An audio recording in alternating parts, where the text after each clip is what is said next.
नमस्ते, मेरा नाम है हिरणजीत चड्ढा। खोद दूंगा गड्ढा, क्योंकि हिरण के रियल एस्टेट खरीदने से चींटी बाइक पर सवार होकर दिल्ली नहीं जाती, समझ रहे हो ना। मुझे पता है आप सब लोग अच्छे होंगे, बढ़िया होंगे, उम्मीद की किरण में होंगे, परवरदिगार की खैरियत से सब सब कुशल मंगल होगा। हाँ, अभी अपने दोस्त के आशियाने पे 2 दिन का वक़्त गुजारने के बाद मैं अपने आशियाने के लिए निकल पड़ा हूँ, जो कि हमारे मुल्क के राजधानी सियोल से थोड़ा बाहर, यानी सरहद के एकदम पास स्थित है। और अभी मैं जा रहा हूँ एक इम्तहान अंग्रेज़ी देना है, समझ रहे हो। वैसे अंग्रेज़ी मुझे पहले आती नहीं थी, लेकिन यूरोप में घूमते घूमते वहाँ के लोगों से बात करते करते शायद ये मेरी मजबूरी रही कि अंग्रेज़ी सीखनी पड़ी। और आपको तो पता है कि अंग्रेज़ी कोरिया में इंडिया जितना इम्पोर्टेंट तो है नहीं, लेकिन अगर उसका एक सर्टिफिकेट हो तो मेरे करियर के लिए अच्छा होगा। इसलिए मैं अभी एग्ज़ाम देने जा रहा हूँ, और फिर जॉब मिलने के बाद मेरे मन में जो किस किस्म के ख्याल पनप रहे हैं, आज के इस वीडियो में ये सब फरमाने की मेरी कोशिश रहेगी। तो आओ यार, शुरू करते मेरे हिरण के।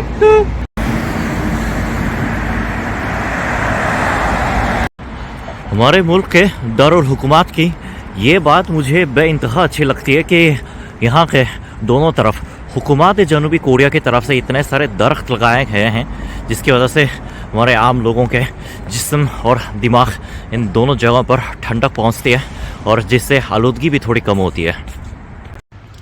आपको अपने मुल्क की एक दिलचस्प बात बता देता हूँ कि हर साल हमारे मुल्क के लाखों तादाद में तालिब इल्म इम्तहान अंग्रेज़ी देते हैं, लेकिन जब मुलाजिमत की बात आती है, जो उन कंपनियों को छोड़कर जो गैर मुल्कों के साथ ट्रेड में हैं, उनको छोड़कर कोरिया के जो ज़्यादातर कंपनियों में काबिलियत अंग्रेज़ी पर इतना देखा नहीं जाता। मैं भी 4 जगह इंटरव्यू पे गया हूँ, लेकिन चारों जगह के किसी भी मुलाजिम ने मुझसे अपने अंग्रेज़ी की काबिलियत के बारे में कोई भी सवाल पेश नहीं किया। फिर भी जो चीज़ हो जो कि मेरे वैल्यू को बढ़ाए, वो तो हमेशा बेहतर ही नहीं होता है। इम्तहान ख़त्म हो गया, सुनने का और पढ़ने का दोनों भागों में इम्तहान बटा हुआ था, ज़बान अंग्रेज़ी का। वैसे ये इम्तहान तो ख़त्म हो गया, लेकिन ज़िंदगी के हर कोने में, हर पड़ाव में आपको मुख्तलिफ़ किस्म का इम्तहान झेलना पड़ेगा, जो कि एक तो अभी मैं झेल चुका हूँ। और अब चलते हैं अपने आशियाने पे। यो लाल सीट वाली बस स्पेशल बस होती है, जिसका किराया भारतीय रुपए में लगभग 200 रुपये के आसपास है। 200 रुपये का मतलब कोलकाता में पहले तो 8 रुपये में एक बस का टिकट आता था। अब समझो 8 रुपये के बस को जब 20 बार करते हो राउंड, तब इस बस का किराया बनता है। बाहर विशाल पर्वत का नज़ारा हमारे मुकाम को मुख्तलिफ मुकामों से अलग बनाता है, जिसके हेतु पूरे मुल्क से बहुत बड़े मुसाफिर हर वीकेंड को यहाँ की सैर के लिए आते हैं।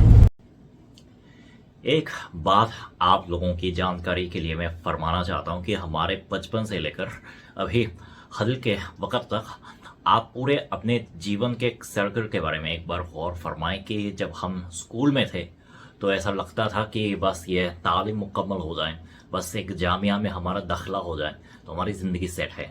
और जामिया में दाखिला लेने के बाद हमारे मन में ऐसी फीलिंग होती है कि बस मुझे एक अच्छे से जॉब मिल जाए जो कि परमानेंट हो, सही पैसे दे, तब सही होगा, मतलब सब ज़िंदगी में सेट होगा। ऐसा सबको लगता है। मेरे मन में भी यही ख्यालात थे कि जब स्टूडेंट था तो ऐसा लगता था कि वो बस एक ये पढ़ाई मुकम्मल हो, और फिर जब मेरा ग्रेजुएशन हुआ जामिया से, तो मेरे दिल में ये ख्यालात पनपने लगे कि बस एक सही नौकरी मिल जाए। तो नौकरी हाथ लगी, लेकिन आप अगर मुझसे ये सवाल पेश करें कि क्या मैं अभी अपनी ज़िंदगी के सूरत हाल से, उसके रुख से क्या मैं खुश हूँ, तो मैं इसका तुरंत जवाब दे नहीं पाऊँगा। क्योंकि देखो, पढ़ाई में अपना अलग मसला है और फिर काम में अपना अलग मसला है।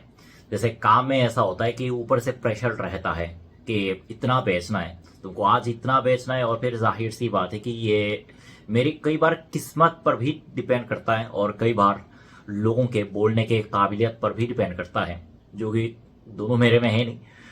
तो ऊपर से प्रेशर आता है कि आज कितना बेचा। जाहिर सी बात है कि सारा दिन सब कुछ नहीं बिकता, कई भी दिन ऐसे होते हैं जो बिना बिके, यानी बगैर एक प्रोडक्ट बिके गुजर जाते हैं। ज़्यादातर दिन ऐसे ही होते हैं। फिर ऊपर से प्रेशर आता है कि काम क्यों नहीं हो रहा, कारोबार आगे बढ़ क्यों नहीं रहा। मैं भी बढ़ाना चाहता हूँ भाई, मैं भी बेचना चाहता हूँ, मैं भी कुछ करना चाहता हूँ, लेकिन अगर लोग खरीद नहीं रहे, हाँ तो हो सकता है कि मुझ में ही कुछ मसला हो, लेकिन इकोनॉमी के सूरत हाल का भी इसमें थोड़ा बहुत अपना रोल रहता है। तो वही चीज़ है। तो पता है, लोगों को ऐसा लगता है कि पैसे बहुत ही अहमियत रखने वाली चीज़ है, और असल में अहमियत रखती भी है। और काम का मतलब भी ऐसा होता है कि हम काम करके अपने कुछ पैसे कमाएं, लेकिन उसके साथ हम अपनी ज़िंदगी के सूरत हाल को और अपनी ज़िंदगी के आगे के तरफ को किस तरह डिज़ाइन करना है, ये मेरा नया काम है। यानी अपनी कंपनी वाले काम की बात नहीं कर रहा हूँ, अपनी ज़िंदगी के काम की बात कर रहा हूँ कि मुझे इन पैसों के साथ या फिर अपने जो बचे हुए टाइम है इसके साथ अपनी ज़िंदगी को कैसे डिज़ाइन करना है जिसमें मैं खुश रह सकूं। तो बस यही चक्कर है कि आजकल मेरे दिमाग में बहुत मुख्तालिफ किस्म के ख्यालात पनप रहे हैं कि वो कम पैसे, ज़्यादा पैसे, और फिर ज़िंदगी का सही रास्ता क्या है, सही राह ए ज़िंदगी, इसका डेफिनीशन क्या है। बहुत ख्यालात में डूबा हुआ हूँ, जो कि आप भी ऐसे ही होंगे शायद।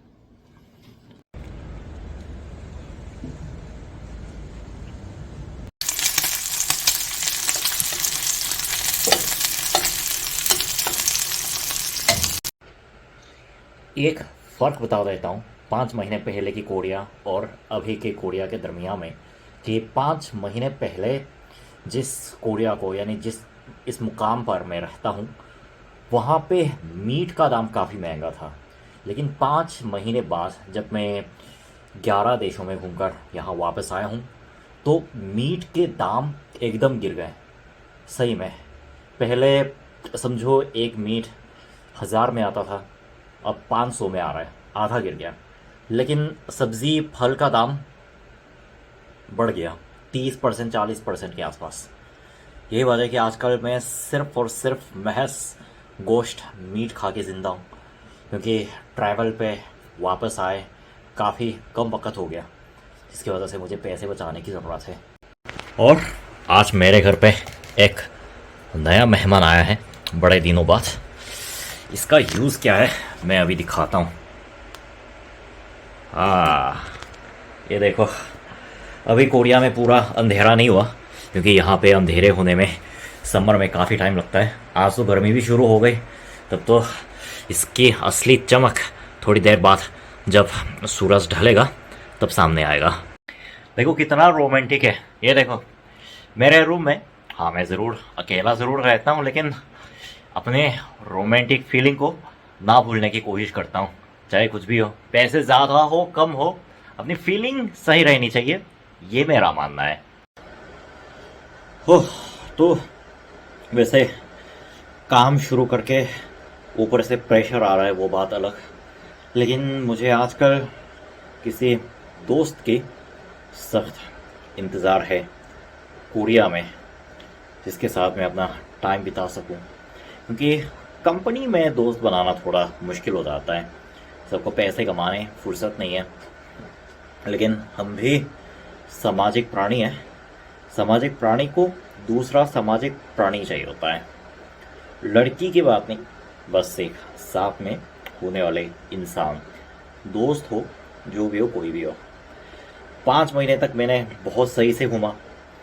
एक सिटी में 3 दिन टिकने के बाद फिर दूसरे सिटी, फिर तीसरे सिटी, ये रूटीन चलता गया। और फिर ऐसे में एक थोड़ी रूटीन वाली ज़िंदगी जी के, मेरा मतलब हर सुबह 6:30 बजे उठना, मेट्रो में बैठना, 7 बजे वापसी, और डिनर बनाना, सोना, ये सब कुछ थोड़ा रूटीन सा बन गया है। But it's okay. एक चीज़ में अगर तुमने कुछ तजुर्बा कमाया है तो दूसरी चीज़ में भी तजुर्बा कमाना चाहिए, चाहे वो अच्छी चीज़ हो, बुरी चीज़ हो। इससे ऐसा लगता है कि मेरी पसंद की चीज़ें क्या है और क्या करके मुझे अच्छा लगता है, इसको बहुत अच्छी तरह से जान सकते हो, समझ सकते हो, वो सब कुछ कर सकते हो, मेरा ये मानना है। देखता हूँ मेरी ज़िंदगी मेरे नए काम में कैसे आगे जाती है, किस डायरेक्शन में, आगे के रास्ते पर कौन कौन सी चीज़ें मेरा इंतज़ार कर रही है, ये सब कुछ देखना बाकी है। मैं ज़्यादा बड़ा चढ़ा के बोलने की कोशिश इसलिए कर रहा हूँ क्योंकि वीडियो 8 मिनट से ज़्यादा बनना चाहिए। 8 मिनट से ज़्यादा का वीडियो बनेगा तभी जाके रेवेन्यू आएगा। हम सब कुछ ये सब पैसे कमाने के लिए तो करते हैं, चाहे काम करो, यूट्यूब करो, गाड़ी चलाओ, कुछ भी करो। ज़िंदगी जीने के लिए पैसों का बहुत बड़ा अहमियत है। तो बस यार, आज के वीडियो में इतना ही।